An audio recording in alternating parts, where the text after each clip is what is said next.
last summer, when the Federal Reserve and then it was actually the Bank of England first, then the Federal Reserve, then the ECB, but globally, all central banks gave up market confidence in them.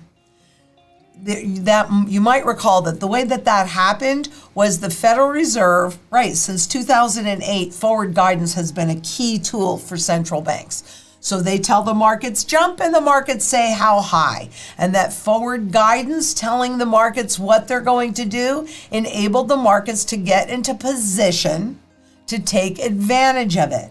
So they kept telling them, we're going to do 50 basis points, 50 basis points, 50 basis points. And then guess what? On June 15th in 2022, they did 75 basis points. Now that may not seem like too much to you, but quite honestly, that was enough for the market loss of confidence in the Fed.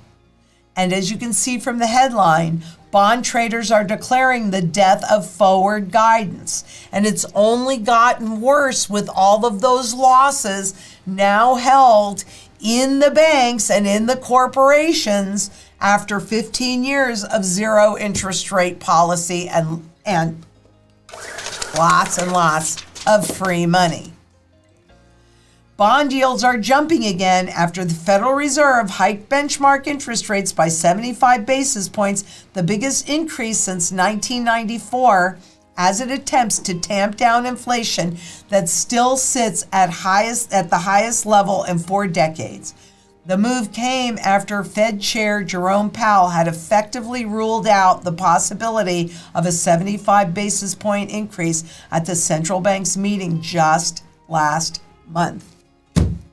I was amazed that they made this really stupid choice, in my opinion. It was a stupid choice, policy misstep, and gave away that confidence because there's only one layer left, and that's the public confidence in the central banks, and that's declining too.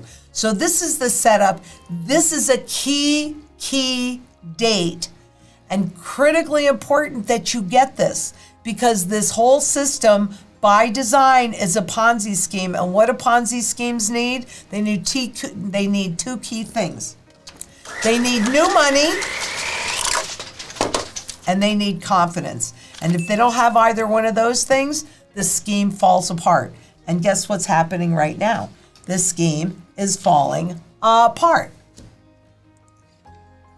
Jay Powell struggles to explain hawkish pause to skeptical economists. They used to not be skeptical until they gave that confidence piece away.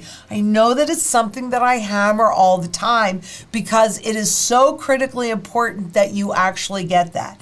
So your friends and your family that goes, well, no, they're telling us everything is fine. What's the problem? Well, that's what they're counting on. And so when you think everything is fine and hunky-dory, do you make any changes? No, you do not. You stay put. And that is what enables the wealth transfer. That's what enables them to take advantage of you. That's what's enabled them to take advantage of you your entire life without you even realizing it. This is really, it's such an interesting study. But Vincent Reinhart, who worked at the Fed for more than 20 years and is now at Dreyfus Mellon. You think he still has some contacts at the Fed that he might have conversations with? I don't know. It's a revolving door, isn't it? That he described Wednesday's move as a policy mistake wrapped in a communication error. And the Fed is struggling to explain that hawkish pause. So the policy mistake was pausing, because we've also been told, don't call this a pause. Just like, don't call this QE. Well, a rose by any other name is still a rose. I don't care what you call it. And that was definitely a pause. They can't sell it as a prudential delay of policy to await more information when the information you got led you to revise up your forecast 0.5 percentage point. So what did he do? He paused, Powell paused, but then said, but there'll be 2 more 25 basis point rises in interest rates this year. So that's what he's referring to. So you can't say that we're just waiting to get more information, because you got the information that told you you've got to raise rates more, but this time you did a pause. Were they yielding to some of the market pressure that's been calling for a pause?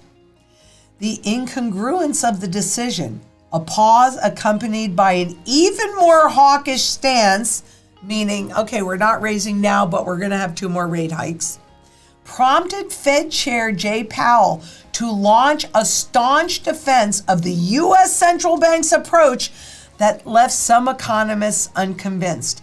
This is really a big problem. They need everybody to be convinced that they know what they're doing and that they have it under control. And guess what? They have admitted that they don't understand inflation. They have no idea what they're doing. This is a historic moment for them, because we are resetting the entire economic, social, and financial system. But, and now they're getting a lot more questions. If July is already live, meaning they already said they're going to raise rates in July, if July is already live, it does raise the question of, why do you even stop if you're willing to immediately say we are going to go back? Not a good question. And this was asked by Jean Bolvin, the former deputy governor of the Bank of Canada, who is now head of the BlackRock Investment Institute. It is a revolving door between Wall Street and the government and the central banks. And if you think that they leave their contacts and their influence at the door, think again. So here we are hearing from previous people that were in this realm that are now in Wall Street's realm, and they don't trust the Fed, because who knows more about how the central banks work than those that were central bankers, or those that read all the crap that they put out. So they have a real credibility problem.